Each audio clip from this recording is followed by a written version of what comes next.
안녕하십니까. 도담국어 심은장입니다. 오늘은 내신 대비 문학 수업을 진행하겠습니다. 대상 작품은 창비문학교과서에 수록되어 있는 고전소설 김시섭의 이생규장전이라는 작품입니다.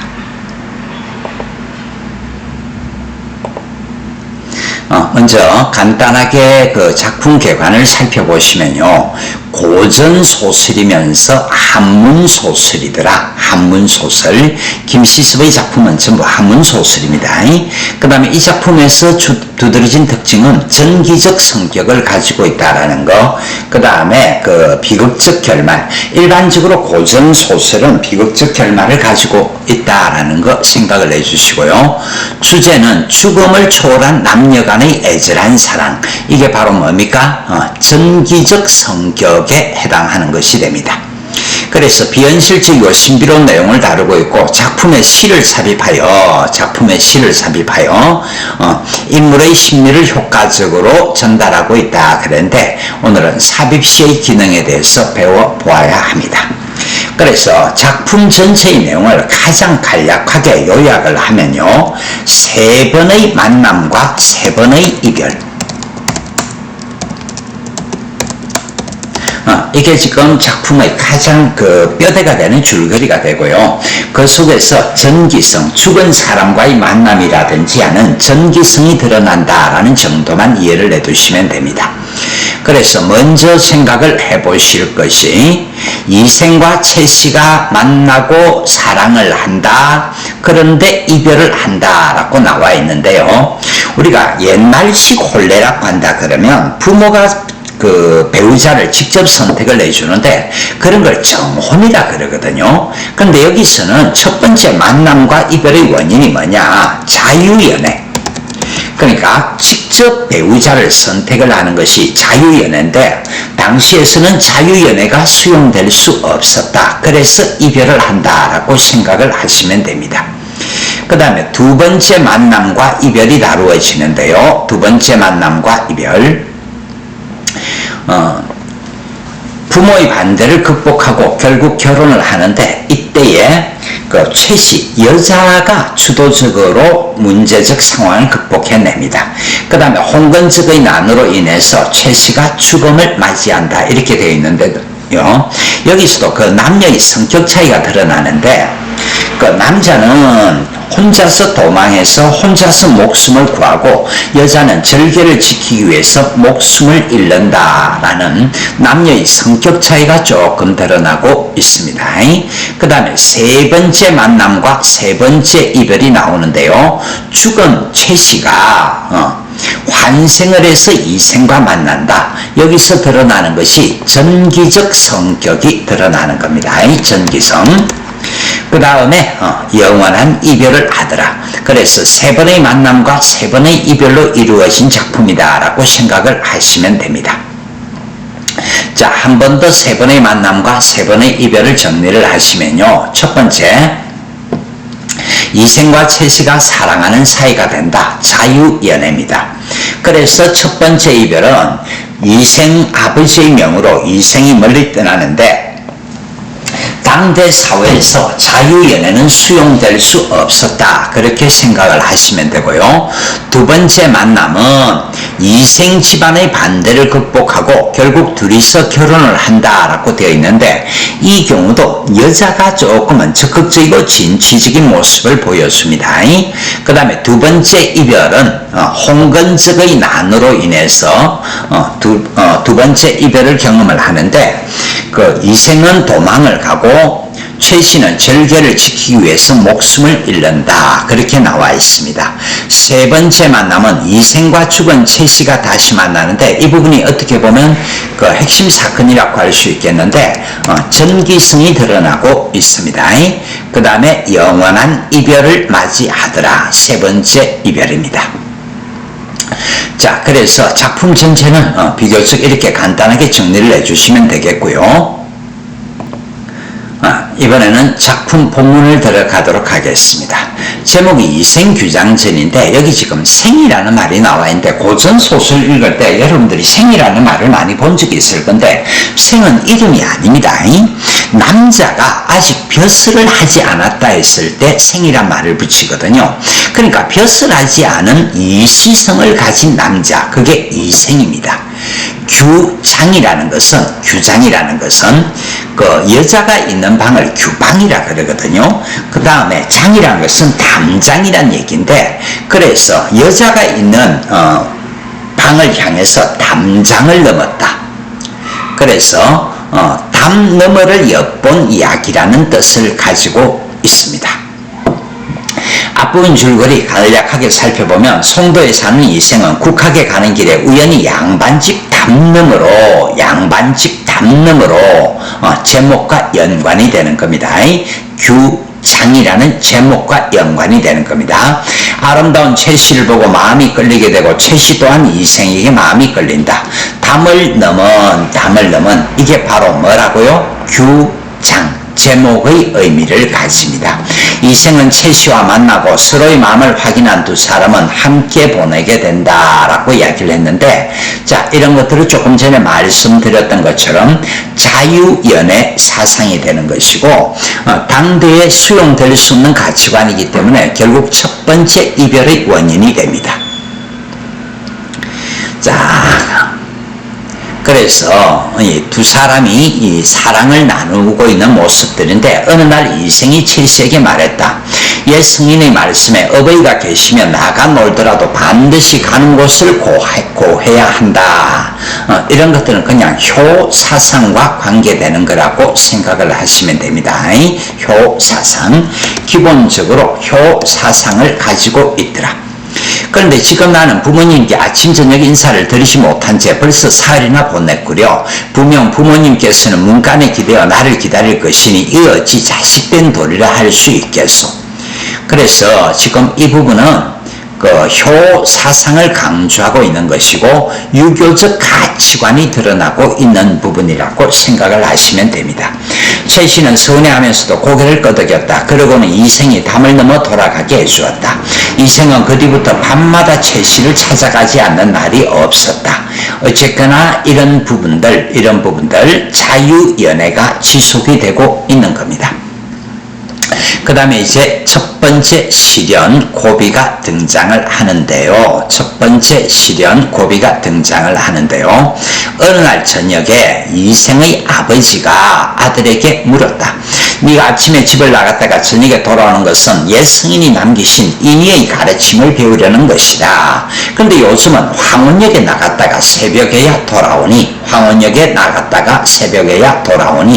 그러니까 최씨와 사랑을 나누고 있다, 그런 얘기고요. 분명 경박한 놈들의 행실을 배워 남의 집 담장을 넘어가서 누구네 집 규수와 정을 통하고 다니는 것일 테지. 그러니까 부모가 대충 상황을 눈치채고 있다라는 그런 의미가 되겠습니다. 이 일이 탄로나면 남들은 모두 내가 자식을 엄하게 가르치지 못한 탓이라고 책망할 것이다.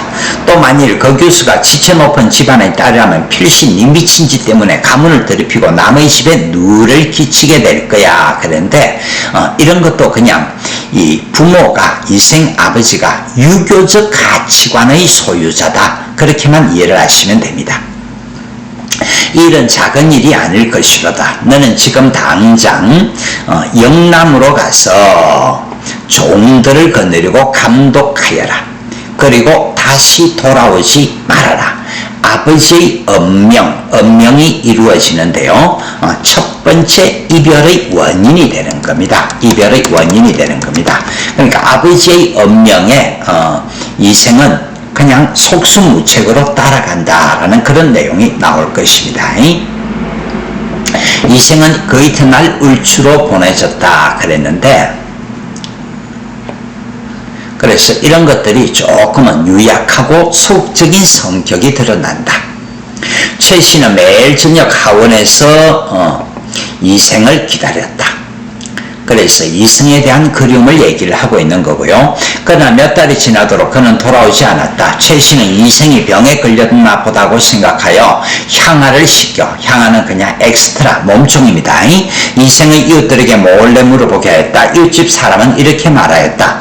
이도령이 그 부친에게 죄를 지어 영남으로 내려간 지 이미 여러 달이 되었다. 최 씨는 그 말을 전해 듣고 병이 나서 자리에 눕게 되었다. 병이 나서 자리에 눕게 되었다. 그러니까 지금 시련과 고난을 직접적으로 당하는 것은 여자이다라고 생각을 해주시면 됩니다. 몸만 이리 뒤척 저리 뒤척 할 뿐 일어나지도 못하고 물조차도 삼키기 어려운 지경에 이르렀다. 말도 들 수가 없어지고 얼굴도 초췌해졌다. 우리가 뭐 보통 하는 말로 상사병이라는 말들을 쓰는데 그리움의 정서를 드러내고 있다라고 생각을 하시면 됩니다. 최 씨의 부모가 이상히 여겨 병의 증상을 물어봐도 최 씨는 입을 다물고 아무 말도 하지 않았다. 왜 입을 다물고 아무 말도 하지 않았을까요? 당시 사회는 자유연애가 수용되지 않는 사회거든요. 그래서 최 씨는 부모 몰래 사랑을 나누었다라는 것을 알릴 수가 없었던 겁니다. 그러던 중 최 씨의 부모가 딸의 글상자를 들추어 보다가 전에 이생이 최 씨에게 화답한 시를 발견하게 되었다. 그들은 그제야 깜짝 놀라며 말을 했다. 그러니까 사건의 실상을 파악할 수 있었다. 하마터면 우리 딸을 잃을 뻔했구나. 그러고는 딸에게 물었다. 이생이 누구냐? 일이 이렇게 되자 최 씨도 더 이상 숨길 수가 없었다. 그녀는 목구멍에서 겨우 나오는 작은 목소리로 부모님께 사실을 아뢰었다. 그래서 지금 목구멍에서 겨우 나오는 작은 목소리로 그랬는데 이게 지금 방금 전에 이야기했던 자유연애가 당대 사회에서는 수용될 수 없었기 때문에 크게 얘기를 할 수가 없었다. 사회상을 반영하는 부분이라고 생각을 하셔야 됩니다. 아버님, 어머님 길러주신 은혜가 깊으니 감히 숨기지 못하겠습니다. 혼자 가만히 생각해보니 남녀가 서로 사랑을 느끼는 것은 인간의 정리로서 지극히 중요한 일. 그러니까 이런 것들이 인간의 자연스러운 본성 아니겠느냐. 그래서 이런 것들은 어떻게 보면 당연한 것이 아니겠느냐. 그러나 자유연애 사상과는 지금 이 상반되는 가치관이 되는 겁니다. 그러므로 매화의 열매가 떨어지는 것을 보고 혼기를 놓치지 말라고 시경의 주남편에서 노래하였고, 여자가 정조를 지키지 못하면 흉하다는 말을 주역에서 경계하였습니다. 저는 버들처럼 간열이 몸으로 뽕나무 잎이 시들기 전에 시집가야 한다는 말을 유념치 못하고 길가 이슬의 옷을 적시어, 길가 이슬의 옷을 적시어. 그러니까 이 부분도 자유연애와 관계가 되는 건데요. 부모의 승낙을 받지 아니하고 사랑을 나누었다라는 그런 의미가 되는 겁니다. 주위 사람들의 비웃음을 받게 되었습니다. 덩굴이 다른 나무에 의지해서 살다 벌써 위당처녀의 행실을 하고 말았으니, 그래서 그 부모의 동의를 구하지 않고 이미 사랑을 나누었으니 가문에 누를 끼치게 되었습니다. 유교적 가치관이 드러나는 겁니다. 그러나 저 신이 없는 도련님, 자, 이런 부분들은 또 원망이라고 생각을 하시면 됩니다. 한번 가시 집안의 향을 훔친 뒤로 원망이 천갈래로 생겨났습니다. 여리듯 여린 몸으로 서러운 고독을 견디다 보니 여기서는 고독이라고 이야기를 했는데 그리움의 정서라고 생각을 하면 됩니다. 그리운 정은 나날이 깊어가고 큰 병은 나날이 더해가서 거의 죽을 지경에 이르렀습니다. 장차 한 맺힌 귀신이 될 듯. 그러니까 죽음까지 각오를 하고 있는 모습이네요. 부모님께서 저희 소원을 들어주신다면 제 남은 목숨을 보존하게 될 것이고, 만약 간곡한 청을 거절하신다면 그저 죽음만이 있을 뿐입니다. 그러니까 여기서 아마도 이 소원이란 것 자체가 이생과의 사랑이 성취되도록 도와달라 그런 얘기가 되겠는데 그 뒷부분을 조금 더 보면요. 맹세코 다른 가문으로 시집가지는 않겠습니다. 그래서 이런 부분들이 인물의 성격 제시라는 부분과 연결을 시켜 주셔야 됩니다. 인물의 성격 제시. 이에 최씨의 부모도 그녀의 뜻을 알게 되었으므로 다시 병의 증세를 묻지 않았다. 그저 한편으로는 경계를 하고 한편으로는 달래가면서 딸의 마음을 누그러뜨리려고 노력하였다. 중매의 예를 갖추어 이생의 집에 혼인 의사를 물었다. 이생의 아버지는 최씨 가문의 문벌이 어떤지를 물어는 말하였다. 그래서 이생의 아버지입니다. 이생의 아버지. 우리 집 아이가 비록 나이가 어려 잠시 바람이 나긴 했지만 학문에 정통하고 풍모도 남부럽지 않으니 바라는 바는 앞으로 장원급자여 훗날 세상의 이름을 떨치는 것이요. 그래서 서둘러 혼처를 구하고 싶지는 않소. 그 혼인을 뭐 하고 있다? 거절하고 있는 모습입니다. 거절하는 모습입니다. 중매쟁이가 돌아와 최씨 부인에게 이 말을 알으니 최씨 집안에서 다시 이씨 집안에 이란 말을 전했다.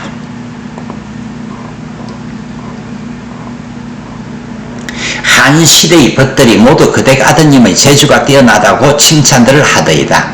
지금은 웅크리고 있지만 어찌 끝내 영모 속에만 머물러 있겠습니까?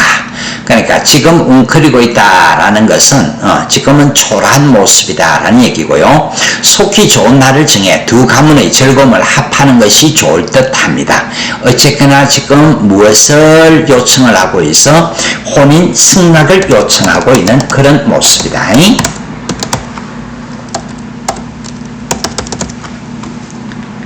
중매쟁이가 또다시 그 말을 이생에게 부친에게 관해 그 부친이 말하였다. 나 역시 젊어서부터 책을 잡고 경전을 공부했지만 늙도록 성공하지 못해서 노비들은 도망가 흩어지고 친척들의 도움도 적어 생활이 어렵고 살림도 궁색하다오. 자, 생활이 어렵고 살림도 궁색하다. 그러니까 이생 아버지의 처지를 얘기를 하고 있고요. 문벌이 좋고 번성한 집이라는 것은 최씨 집안을 얘기하는 겁니다. 어찌한갓 한미한 선비를 사위로 삼으려 하신다 말이요. 이는 반드시 일 만들기 좋아하는 사람들이 우리 집안을 과도하게 칭찬해서 귀댁을 속인 것일 겁니다. 중매쟁이가 다시 최씨 가문에 가자 최씨 부친이 말하였다. 납치의 예와 의복에 관한 일은 제가 모두 알아서 하겠습니다. 그러니까 요즘식으로 얘기를 하면 돈은 내가 부담을 할게. 돈은 내가 부담을 할게. 최씨 집안에서 돈을 부담을 하겠다. 그렇게 되어지는 거야. 좋은 날을 가려서 화축을 밝힐 날짜만 정해주시면 좋겠습니다. 중매쟁이가 또 돌아가서 구하였다. 이씨 집안에서는 일이 여기에 이르자 마음을 돌려 곧 이생을 불러다 그의 의사를 물었다. 이생은 기쁨을 이기지 못하여 그러니까 너 촌에 내려가 그러니까 알았다 그랬다가 결혼시켜줄게 히히낙낙하는 그런 모습이죠. 시를 한 수 지었다. 자, 여기 지금 삽입시가 나와 있는데 어쨌거나 삽입시는 일반적으로는 주제 암시, 인물의 심리 암시. 그러니까 모의고사 같은 거 칠 때는 무조건 이거 외워가지고 접근하시면 되는 겁니다. 그래서 이 인물의 심리를 암시하는 부분을 보니까 깨진 거울이 그러니까 이별했다는 얘기고요. 다시 합쳐져 만난다라는 얘기다. 둥글게 되는 것도 때가 있는 법. 은하수의 까마까치들이 아름다운 기약을 도와주었네. 월화노인이 붉은 실로 메어 주리니 혼인을 맺는다 그런 얘기다. 봄바람 불어도 두경새를 원망하지 말라라는 건데 어쨌거나 기대감이라는 정서를 표현하고 있다. 이 말만 이해를 하시면 됩니다. 근데 이렇게 되니까 최씨는 병이 차츰 회복이 되었다. 그리고 그녀 역시 시 한 수를 지었다. 나쁜 인연이 바로 좋은 인연이었던가. 맹세의 말이 마침내 이루어졌네. 야, 우리 결혼한다 그런 얘기야. 임과 함께 작은 술에 끌고 갈 날, 그러니까 혼인을 한다라는 그런 얘기고요. 어느 때일까? 부축받고 일어나 꽃빈녀를 추스려 지내라고 했는데 어쨌거나 아싸 이제 우리가 혼인을 한다, 그런 정도로 이해를 하시면 됩니다. 이에 길이를 가려 혼례를 치르니 끊어졌던 사랑의 줄이 다시 이어지게 되었다. 자, 이게 뭐라고요? 두 번째 만남이라는 것만 기억을 하시면 됩니다. 두 번째 만남.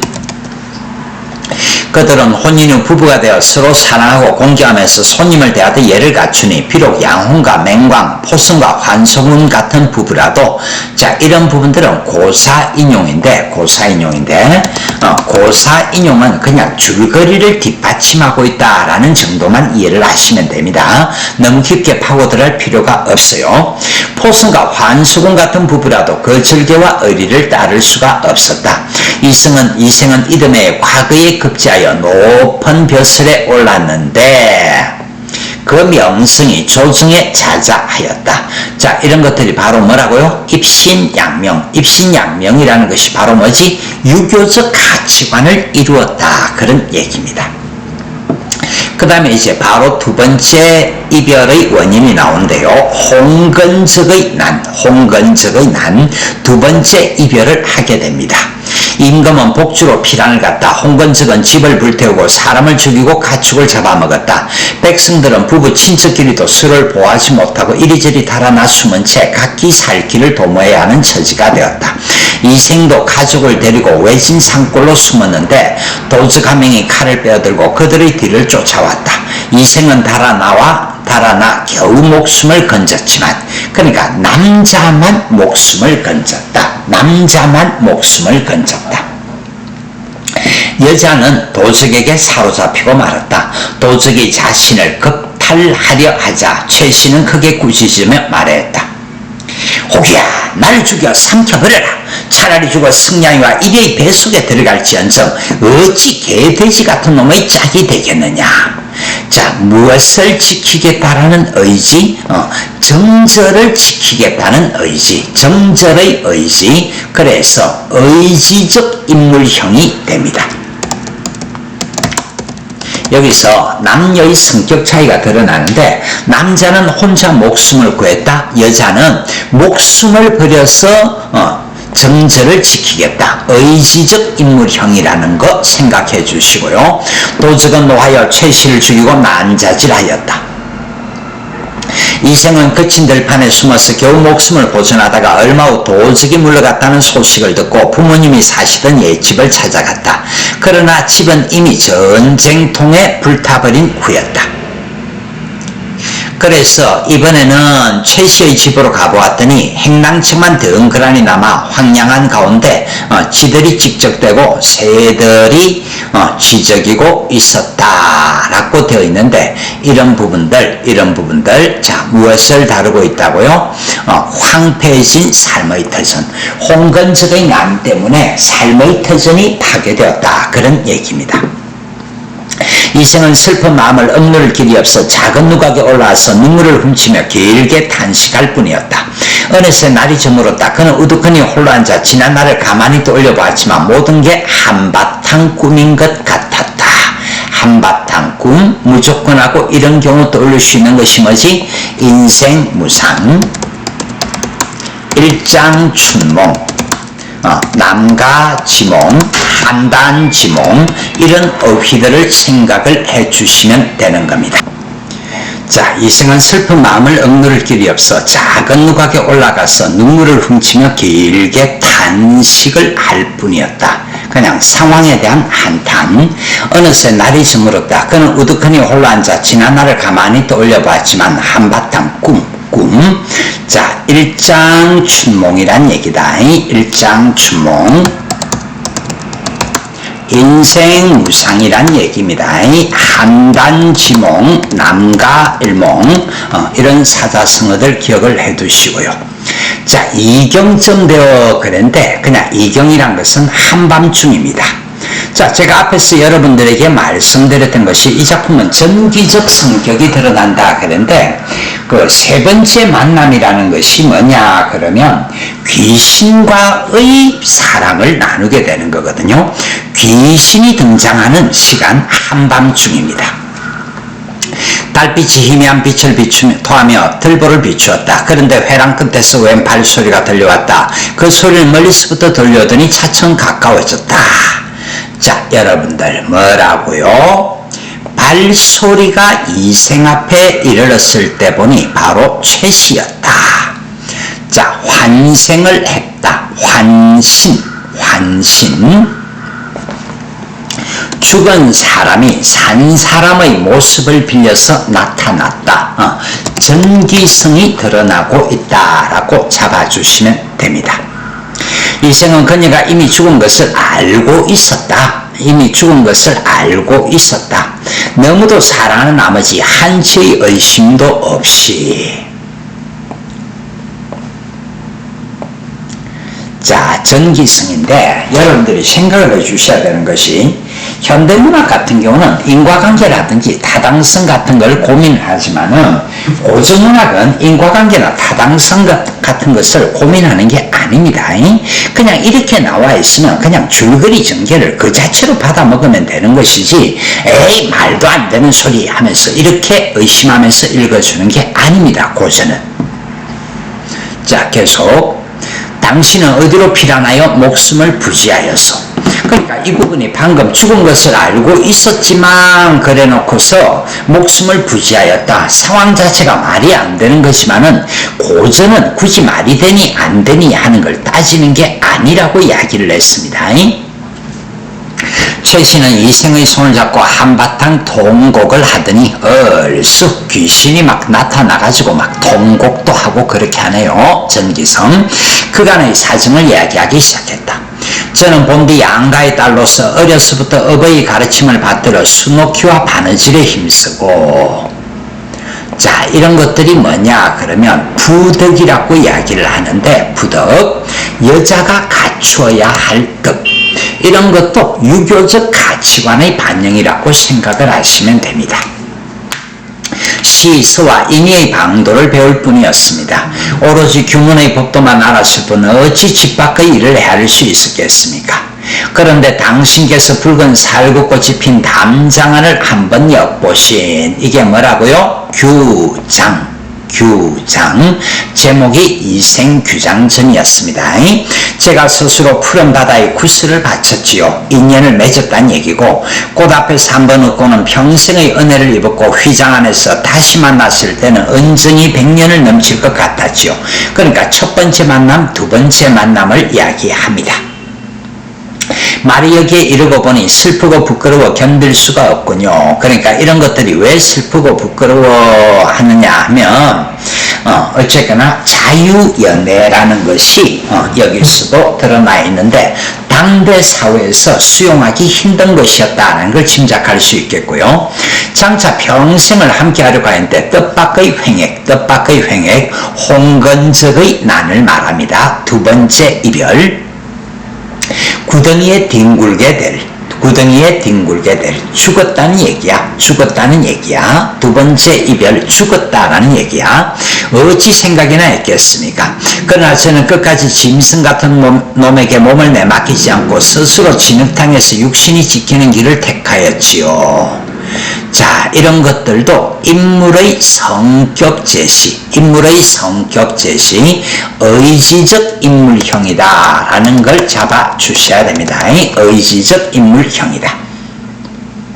그게 천성이 저절로 그렇게 한 것이지 인정으로야 차마 견딜 수 있는 일이 아니었답니다. 외진 산골짜기에서 당신과 헤어진으로 짝을 잃고 홀로 날아가는 새의 신세가 된 것이 너무 안쓰러웠습니다. 집도 없어지고 부모님도 돌아가셨으니 고단한 혼백조차 의지할 곳이 없었지만, 자, 그 다음에 뭐라고 얘기를 합니까? 저리는 귀중하고 목숨은 가벼우니, 저리는 귀중하고 목숨은 가벼우니, 예, 이런 것들이 전부 유교적 가치관, 절개를 중시하는 유교적 가치관의 표현이라고 잡아주시면 되겠고요. 쇠자나 몸뚱이를 망정 치욕을 면한 것만으로도 다행이라 생각했죠. 하지만 누가 마디마디 끊어져 재처럼 식어버린 제 마음을 불쌍히 여겨주겠습니까? 그저 조각조각 끊어진 썩은 창자만 모아뒀을 뿐 해골은 덜 판에 던져졌고, 그러니까 아직까지 시체를 수습도 하지 않은 상태란 얘기입니다. 그래서 이런 것들이 비극성, 상황의 비극성을 강조하고 있는 내용이 되겠고요. 쓸개는 땅바닥에 버려서 흙먼지를 뒤집어 쓰고 있지요. 가만히 지난 날의 즐거움을 헤아려 보기도 하지만 오늘의 근심과 원함만이 가슴에 가득 차 버렸습니다. 이제 추연이 피리를 불어 적막한 골짜기에 봄바람을 일으켰으니, 그러니까 세 번째 만남을 얘기하는 거야. 세 번째 만남. 저도 처녀의 혼이 이승으로 돌아왔듯이 이곳으로 돌아오렵니다. 그래서 삶의 세계로 돌아오렵니다. 복례산에서 12년 만에 만나자는 약속을 이미 단단히 맺었고 치굴에서의 삼생의 향이 거기 풍겨 나오니 이런 것들은 그냥 고사인용이기 때문에 고사인용은 심각하게 생각하지 말고요. 지문 내용을 뒷받침하고 있는 내용이다. 그 정도만 이해를 하시면 됩니다. 그동안 오래 떨어져 있던 정을 되살려서 옛 맹세를 저버리지 않겠다. 부부의 인연을 이어가겠다. 만약 당신이 아직도 옛 맹세를 잊지 않으셨다면 저는 끝까지 잘해보고 싶어요. 당신도 허락하시는 거지요? 이생은 기쁘고도 감격하여 말했다. 그건 바로 내가 바라던 바요. 두 사람은 다정하게 마주 앉아 그간의 회포를 풀었다. 어쨌거나 산 사람처럼 회포를 풀었다. 전기성. 그러다가 재산을 얼마나 도적에게 약탈당했는가에 대해 묻자 최 씨가 말하였다. 자, 뭐라고요? 조금도 재산을 잃지 않았어요. 아무산 아무골짜기에 묻어두었답니다. 그래서 최 씨 부인의 용이 주도하고 현명한 성격이 제시되고 있습니다. 이생이 또 물었다. 양가 부모님의 유해는 어디에 있어? 양가 부모님의 유해, 효사상을 강조하는 유교적 가치관이 역시 드러나는 겁니다. 최 씨가 대답하였다. 아무 곳에 그냥 버려져 있는 상태랍니다. 두 사람은 그간의 정회를 다 나눈 후 나란히 잠자리에 들었다. 지극한 즐거움이 예전과 같았다. 학교 내신 시험에 이런 것들이 잘 나오지는 않겠지만은 운우지락, 운우지정 이런 사자성어가 있습니다. 남녀 간의 관계를 말하는 겁니다. 다음 날이라 그랬는데 일단 운우지락을 나눈 바로 다음 날이죠. 다시 세 번째 만난 바로 다음 날이죠. 최 씨와 이생은 함께 재물이 묻혀있다는 곳을 찾아갔다. 과연 금은 여러 덩이와 얼마간의 재물을 얻을 수 있었다. 그 다음 뭐라고요? 양가 부모님의 유고를 수습한 후, 그러니까 이런 것들이 뭐? 효사상, 유교적 가치관, 유교적 가치관이 드러나고 있다. 잡아주시고요. 각각 오간산 기슭에 합장하였다. 묘소에 나무를 심고 제사를 드려 예를 극진히 갖추었다. 효사상, 유교적 가치관을 강조하고 있는 겁니다.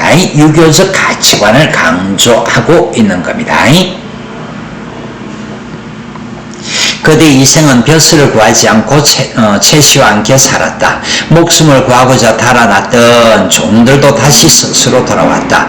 이생은 이때부터 인간사에 게을러져서 비록 친척이나 손님들의 기륭사에 하려고 조문해야 할 일이 있더라도 뭐라고요? 문을 걸어 잠그고 밖으로 나가지 않았다. 사자성어 불러봐. 두문불출, 출제될 수 있는 사자성어입니다. 외워둡시다. 그는 항상 최씨와 더불어 시를 지어주고 받으며 금실 좋게 행복한 시간을 보냈다. 그렇게 몇 년이 흘러갔다. 어느 날 저녁, 자, 이런 것들은 장면 전환, 장면의 전환이 이루어지는 겁니다. 최씨가 이생에게 말했다. 세 번이나 좋은 시절을 만났지만 세 번. 첫 번째는 뭐였지? 몰래 담장을 넘었던 시간들. 그 다음에 혼인했던 거, 이제 환신이 되어 다시 만난 시간들 세 번. 즐거움이 다하기도 전에 슬픈 이별, 이제 영원한 이별, 세 번째 이별이 닥쳐오니 말이에요. 그리고는 마침내 오열하기 시작하였다. 이생은 깜짝 놀라서 물었다. 무슨 일로 그러시오? 최씨가 대답하였다. 저승길의 운수는 피할 수가 없답니다. 라고 이야기를 했는데, 이거는 운명은 피할 수가 없다. 주어진 운명은 피할 수가 없다. 그런 얘기입니다. 하느님께서 저와 당신의 영분이 아직 끝나지 않았고 또 저희가 아무런 죄악도 저지르지 않으심을 아시고 이 몸을 환생시켜 당신과 지내며 잠시 시름을 잊게 해주신 것이었어요. 자, 이 부분도 출제 요소가 되는데 세 번째 만남은 어떻게 이루어졌지? 외부의 도움으로 세 번째 만남이 이루어졌다. 이거는 출제 요소가 되니까 머릿속에 집어넣읍시다. 그러나 인간 세상에 오랫동안 머물면서 산 사람을 미혹시킬 수는 없답니다. 최씨는 신녀를 시켜 술을 올리게 하고는 옥루촌에 맞추어 그랬는데 이런 것들은 그냥 악곡명입니다. 악곡명. 너무 심각하게 받아들이지 마시고요. 그냥 곡조명 그냥 이 정도만 아시면 됩니다. 노래를 부르면서 그랬는데 이게 지금 여기서부터 여기까지가 또 뭐가 드러나 있어? 삽입시가 나와 있지. 삽입시. 인물의 심리 암시. 자, 인물의 심리를 암시하는 창과 방패가 눈에 가득한 싸움터, 홍건적의 난을 이야기를 합니다. 옥이 부서지고 꽃도 흩날리고 원앙도 짝을 잃었네. 이별하였습니다. 여기저기 흩어진 해골을 그 누가 묻어주랴. 피에 젖어 떠도는 영혼 하소연할 곳 없다. 어쨌거나 신세 한탄, 단식. 무산스녀가 고당에 한 번 내려온 후 그랬는데 이 부분도 그냥 고사 인용입니다. 우리가 지금 짧은 시간에 집중을 높여야 되기 때문에 그 고사 인용 풀이는 하지 않겠습니다. 무산스녀가 고당에 한 번 내려온 후 깨졌던 거울이 거듭 갈라지니 반복되는 이별을 이야기를 하고 있고요. 마음만 쓰려라. 인물의 심리를 얘기하는 거죠. 이제 한번 이별하면 둘 사이 아득하니 하늘과 인간 사이에 소식조차 막히리라. 그러니까 앞으로의 사건을 이야기를 하는 겁니다. 앞으로의 사건을 이야기를 하면서 비극적인 분위기를 불러일으키고 있는 거. 세 번째 이별은 이제 영원한 이별이 되는데 비극적인 분위기를 불러일으키고 있다라고 잡아주시면 되겠습니다.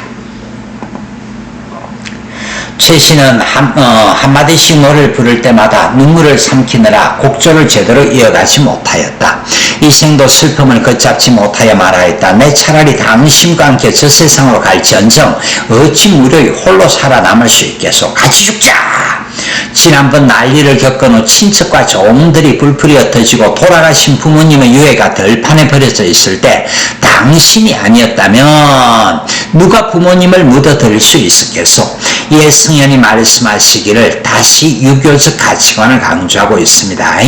어버이 살아계실 때는 예로서 섬기고 돌아가신 후에는 예로서 장사 지내야 한다. 효사상 유교적 가치관. 당신의 천성이 효성스럽고 인정이 두터웠기 때문에 이런 일을 다 처리할 수 있었던 것이요. 당신의 정성에 너무도 감격하지만 한편으로 나 자신에 대한 부끄러움. 그러니까 자기 자신이 적극적으로 나서서 한 일이 없었어.